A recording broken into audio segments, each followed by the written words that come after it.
Iginit ng Philippine Chamber of Commerce and Industry na walang epekto sa presyo ng bilihin ang 50 pesos na dagdag sahod sa minimum wage earner sa Metro Manila. Yan ang ulat ni Denise Osorio. Suportado ng Philippine Chamber of Commerce and Industry o PCCI ang 50 pesos na dagdag sa minimum wage sa Metro Manila.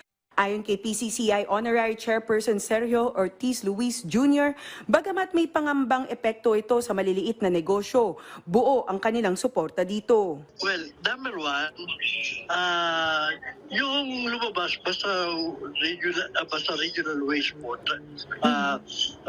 even may reklamo iba naming membro, tutulak namin, susuportahan namin because dumaan sa proseso yan.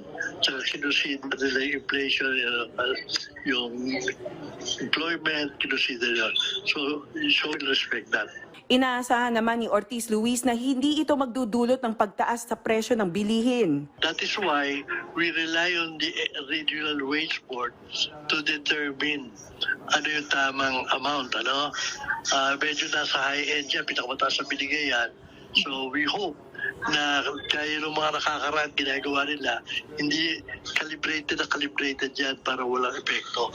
Ayon sa Department of Labor and Employment o DOLE, nakabatay sa mga economic indicator tulad ng gross domestic product, inflation rate, labor productivity at unemployment rate ang umento sa minimum wage. Kasama rin sa konsiderasyon ang kalagayan ng mga employer at kakayahan ng mamumuhunan.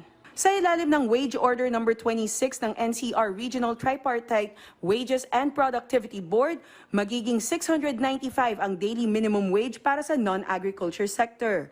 Habang magiging 658 naman ang minimum wage para sa mga nasa agriculture, retail at service establishments na may limitadong bilang ng empleyado.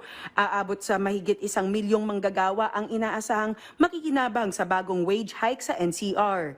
Isa na rito ang security guard na si Mang Rolly na mahigit 20 taon nang nagtatrabaho para sa kanyang pamilya. Malaking kabawasan po yung karagdagang sahod na 50 pesos. Lalong-lalo na po sa aming mga contractual po na agency. Nagpapasalamat po kami lalo na po sa DOLE at sa government po ng BBM na kahit paano na dagdagan yung sahod ng mga contractual po. Inaasahan namang susunod ang iba pang rehiyon sa wage adjustment, alinsunod sa direktiba ni Pangulong Ferdinand R. Marcos Jr. Denise Osorio para sa Pambansang TV sa Bagong Pilipinas.